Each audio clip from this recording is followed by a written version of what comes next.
challenges and issues on both sides' positions.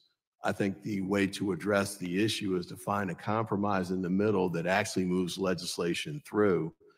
For example, at the table you're sitting at, a number of the witnesses said we need more Border Patrol agents, we need more judges, we need more officials to process these things. We're not moving those things through. And Ms. Moore, and I want to again thank you for being the voice that you're being. I'd like to actually meet with you and discuss some of these issues. I think, as I said last week, you've got a moral authority based on what you've suffered through, and I know you would change it in a second to get your daughter back. But I'd like to see us get something done, and we're not doing it with these kind of stage performances like this, but you're in a position, unfortunately, where you have the voice that can help move things forward. And I appreciate the work that you've done and will continue to do.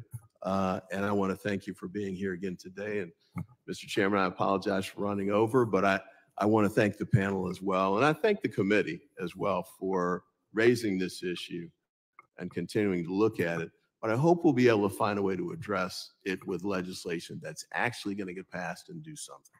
And with that, I yield back. Gentleman yields. I now recognize Mr. Jimenez, the gentleman from Florida, for his 5 minutes of questioning.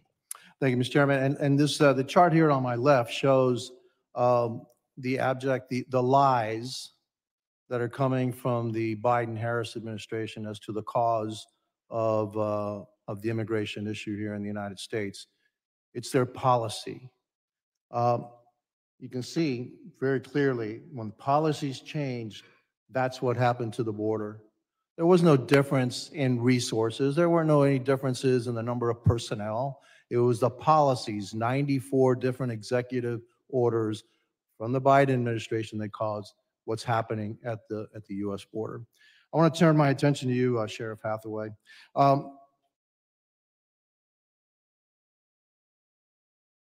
Most of the people coming through the southern border are here to work, try to make a better life. But I disagree in one sense that you can't tell me that along with those hardworking people, there are a number of them that are actually hardened criminals, that there are a number of them that are actually terrorists. You disagree with that? No, I do not disagree. Okay. And so if you allow more criminals into the United States, you're going to have more crime in the United States, correct? Because they're criminals. That's what they're doing. I mean, we've seen it. I've seen it in my community. Tren de Aragua. You know who Tren de Aragua is? You know who they are? The Tren de Aragua. Do you know who they are? You don't. Really? And you're a sheriff? You don't know what the Tren de Aragua is? That's one of the most violent gangs that's coming out of Venezuela. It's coming through your town. All right? Those folks are here in the United States right now.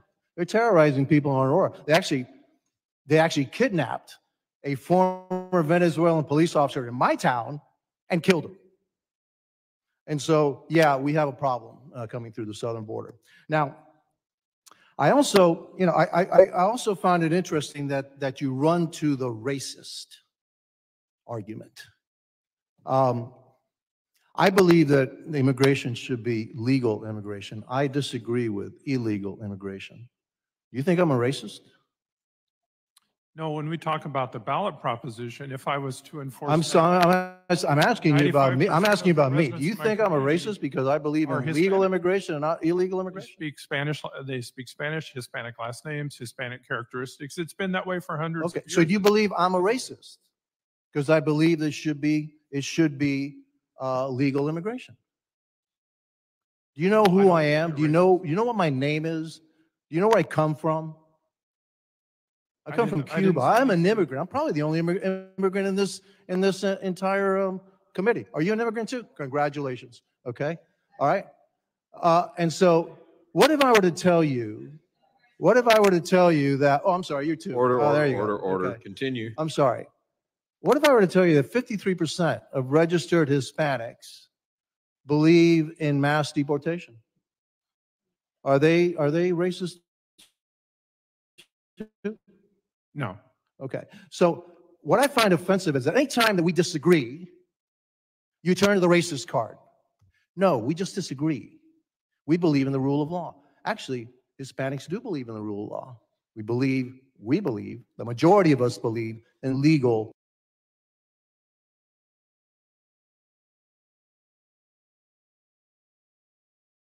proposes a wall on the Canadian border. 92% of the land borders in the Oh, world. so you're still saying that we are racist? Oh, you're doubling down on it, that we are racist. I love it. Go ahead. Go ahead. Tell me I'm a racist. Tell me I'm a racist. Go ahead. Certain suggested policies have a racist. Oh, yeah, of course, because we don't agree with what you think. And that's what disturbs me. No, we don't propose a wall. Oh, well, yeah, you don't, but you think you're still calling me a racist. We're talking about policy. Oh, we are. Racist too. I'm Hispanic. You're not. I didn't say anything. You're not. You. You're not. So I take offense to that. And you know what? Is my time up? No, not yet. But you know what? I think I've had enough. Thank you. The gentleman yields. I now recognize another immigrant to this country who obtained a PhD and is a great American, but legally, right? Yes. Yeah. So, Mr. Thanadar, you're recognized for 5 minutes. Thank you, Chair, and thank you, Ranking Member. Sheriff Hathaway, in your testimony, you talked about your family's long history of ranching in Arizona and the importance of seasonal farm workers to sustaining America's farms and ranches.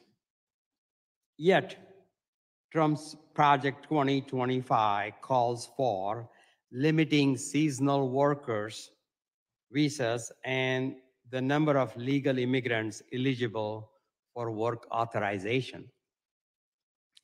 This is exactly the opposite direction we need to go at a time when grocery store bills are a struggle for many Americans.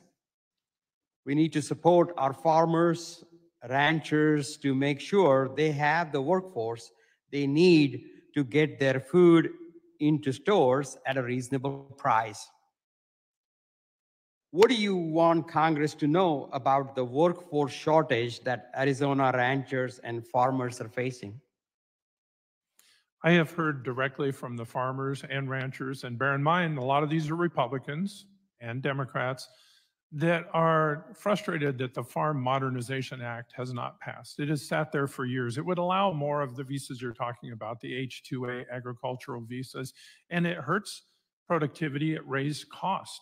And if the costs go up to the supplier, they go up to the retailer. The prices in the grocery stores are higher. So as I said in my opening remarks, it helps price inflation to have a guest worker program, to have seasonal workers be able to come into the U.S. and help the farms with productivity. You know, obviously it would be great if they could hire Americans, if they could find enough Americans to do the seasonal work. If that's not the case, you know, there's, we have a border with Mexico. And Mexico, for the most parts, is not eligible for the asylum program because it is designated